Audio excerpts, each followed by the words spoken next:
नमस्कार दोस्तों, आप सभी का स्वागत है हमारे इस YouTube चैनल सरस्वती जी के क्लासेस में। आज की इस क्लास में हम 1857 के विद्रोह झारखंड के संदर्भ में हम लोग चर्चा करेंगे और आज हम जानेंगे पलामू क्षेत्र के बारे में कि यहाँ 1857 के विद्रोह का क्या प्रभाव पड़ा, कैसे किन लोगों ने यहाँ महत्वपूर्ण भूमिका निभाई तथा किस अंग्रेज अधिकारी ने यहाँ पे इस विद्रोह को दबाया। तो आइए शुरू करते हैं आज की क्लास। पलामू में जो विद्रोह है वो 26 सितंबर 1857 को शुरू हुआ था। ये डेट मुझे सिर्फ एक बुक में मिला है, इसलिए मैं इसे कंफर्म नहीं कर पा रही हूँ। अगर कोई और डेट कहीं मिलता है तो प्लीज मुझे कंफर्म करें कमेंट के द्वारा। खैर, भोक्ता बंधुओं ने सर्वाधिक महत्वपूर्ण भूमिका निभाई थी 1857 के विद्रोह में पलामू क्षेत्र में। ये जो भोक्ता थे वे थे खरवारों की एक शाखा थी भोक्ता, और उन्होंने ही सर्वाधिक महत्वपूर्ण भूमिका निभाई थी। इनके साथ चेरो जनजातियों ने भी इस विद्रोह में भाग लिया था। भोक्ता बंधु जो कौन थे, तो ये भोक्ता बंधु थे नीलांबर शाही तथा पीताम्बर शाही, जिन्होंने पलामू में इस विद्रोह का नेतृत्व किया था। ऐसे यहाँ से क्वेश्चन बनता है, प्राय यहाँ से क्वेश्चन पूछे जाते हैं कि 1857 के विद्रोह का पलामू में नेतृत्व किसने किया था, तो ये किया था नीलांबर शाही तथा पीताम्बर शाही ने। फिर जो चेरो जनजाति थी उनका नेतृत्वकर्ता कौन थे, उनके नेतृत्वकर्ता थे चकला के निवासी भवानी बख्श राय। चकला निवासी भवानी बख्श राय के द्वारा चेरों का नेतृत्व किया जाता है, यानी चेरों ने भी इस विद्रोह में भाग लिया था। फिर क्या है कि जो नीलांबर और पीताम्बर ने ये विद्रोह क्यों शुरू किया, क्योंकि उनके पिता की मृत्यु हो जाती है और उस मृत्यु से इनमें बदले की भावना आती है। क्यों? क्योंकि उनके पिता की मृत्यु हो जाती है जब उन्हें अंग्रेजों की तरफ से उन्हें निर्वासित कर दिया गया था, और इन्हीं निर्वासन के दौरान उनके पिता की मृत्यु हो जाती है और इसी वजह से उन्हें बदले की भावना आती है और वे विद्रोह करने की सोच लेते हैं। साथ ही उन्हें जब डोरंडा में जो विद्रोह हुआ था उनकी जानकारी उन्हें मिलती है, तो और वे समझ जाते हैं कि जो विद्रोही हैं वो आगे बढ़ रहे हैं, पलामू की ओर आ रहे हैं, तो उन्होंने यहाँ की कमान संभालने की सोची और दोनों भाइयों ने नीलांबर और पीताम्बर दोनों ने मिलकर यहाँ की कमान संभाली, यानी कि पलामू की कमान संभाली विद्रोह में नीलांबर और पीताम्बर के द्वारा।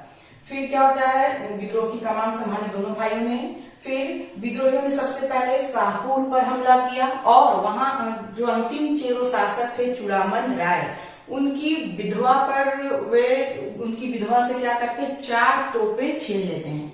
शाहपुर पर हमला करने के बाद अंतिम चेरो शासक चूड़ामन राय की विधवा से 4 तोपे विद्रोहियों के द्वारा छीने जाते हैं। उसके बाद वे चले जाते हैं थाना पर आक्रमण करते हैं, यानी शाहपुर थाना पर वे आक्रमण करते हैं। फिर वे रघुवर दयाल सिंह के चैनपुर गढ़ पर भी हमला करते हैं। ये जो रघुवर दयाल सिंह है, इनके चैनपुर पर हमला करने का क्या कारण था, तो इस पर हमला करने का कारण था कि ये जो थे वो अंग्रेजों के शुभचिंतक थे। कौन? रघुवर दयाल सिंह जो थे वो अंग्रेजों के शुभचिंतक थे, जिसकी वजह से विद्रोहियों ने इनके गढ़ पर हमला कर दिया था। उसके बाद ये क्या करते हैं कि डाल्टनगंज से पूर्व में स्थित है लेस्लीगंज, वहां पे भी इन्होंने हमला किया। और जब लेस्लीगंज पर हमला होता है तो अंग्रेजों की आंख खुलती है और वे इस विद्रोह को दबाने के लिए आगे आते हैं। और इसी संदर्भ में लेफ्टिनेंट ग्राहम ने 5 नवंबर 1857 को लेस्लीगंज पहुंचकर वहां की कमान संभालते हैं। किसने संभाला वहां की कमान अंग्रेजों की तरफ से? तो लेफ्टिनेंट ग्राहम ने 5 नवंबर 1857 को विद्रोह को दबाने के लिए लेस्लीगंज में अपनी कमान संभाली।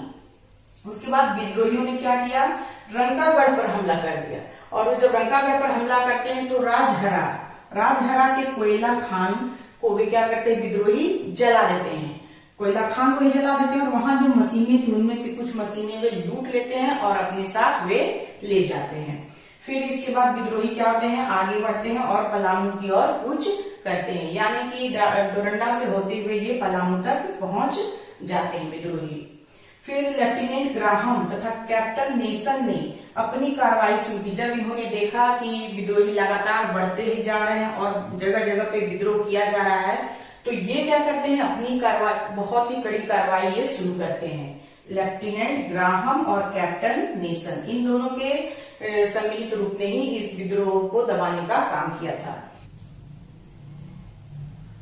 फिर क्या होता है, कमिश्नर डाल्टन के द्वारा चेरो जागीरदारों और भोक्ताओं जो दोनों मिलकर विद्रोह कर रहे थे उनमें फूट डालने की नीति का वे शुरुआत कर देते हैं। और वे क्या करते हैं, वे उनको ये समझ में आ गया था कि जब तक नीलांबर और पीतांबर बंधुओं को गिरफ्तार नहीं किया जाएगा तब तक इस विद्रोह को दबाया नहीं जा सकता है। इसी वजह से डाल्टन कमिश्नर ने क्या किया कि नीलांबर और पीतांबर को पकड़वाने के लिए उनके ऊपर इनाम की घोषणा कर दी, और इनाम भी ऐसा ताकि भोक्ता और जो भोक्ता बंधु तथा चेरो जो है, चेरो जनजाति, उनमें फूट पड़ जाए। और वो इनाम क्या था, वो इनाम था जागीर, यानी कि जो कोई भी नीलांबर और पीतांबर बंधुओं को पकड़वाएगा उन्हें जागीर दी जाएगी। इस तरह से क्या होता है कि जो चेरो जागीरदार थे वे अंग्रेजों की ओर आ जाते हैं जागीर की लालच में, और इस तरह से जो विद्रोह है वो कमजोर पड़ जाता है। जब दोनों में फूट पड़ जाता है चेरों में तथा भोक्ताओं में, तो विद्रोह ऑटोमेटिकली क्या होता है, कमजोर पड़ जाता है, और यहाँ से अंग्रेजों का काम जो है वो आसान हो जाता है। और वे इस तरह से दोनों भोक्ता बंधु जो है वो अंग्रेजों की तरफ से घेर लिए जाते हैं, क्योंकि जो जासूस थे अंग्रेजों के वे पूरी तरह से लगे हुए थे उनको पकड़ने में, और उन्हें छिप के रहना पड़ रहा था क्योंकि उनके जो साथी थे वे ही उनके विद्रोह दुश्मन बन चुके थे, कौन, चेरो। तो इस तरह से वे छुप के रह रहे थे, लेकिन अचानक से अंग्रेज अधिकारियों के द्वारा उन्हें घेर लिया जाता है। उन्हें गुप्त सूचना मिल जाती है कि नीलांबर पीतांबर कहाँ छुपे हुए हैं, और इस तरह से वे क्या करते हैं, उन्हें चारों ओर से घेर लेते हैं। लेकिन फिर भी नीलांबर और पीतांबर बंधु जो है वो हार नहीं मानते हैं और तलवार की नोक पे अंग्रेजों से लड़ते हैं। लेकिन अंग्रेजों की कड़ी कार्रवाई के सामने वे टिक नहीं पाते हैं, और लास्टली उन्हें अपना आत्मसमर्पण अंग्रेजों के सामने कर देना पड़ता है। और इस तरह से आज जो भोक्ता बंधु हैं वे आत्मसमर्पण कर देते हैं। फिर अप्रैल 1859 ईस्वी में लेस्लीगंज में भोक्ता बंधुओं को फांसी की सजा दे दी जाती है।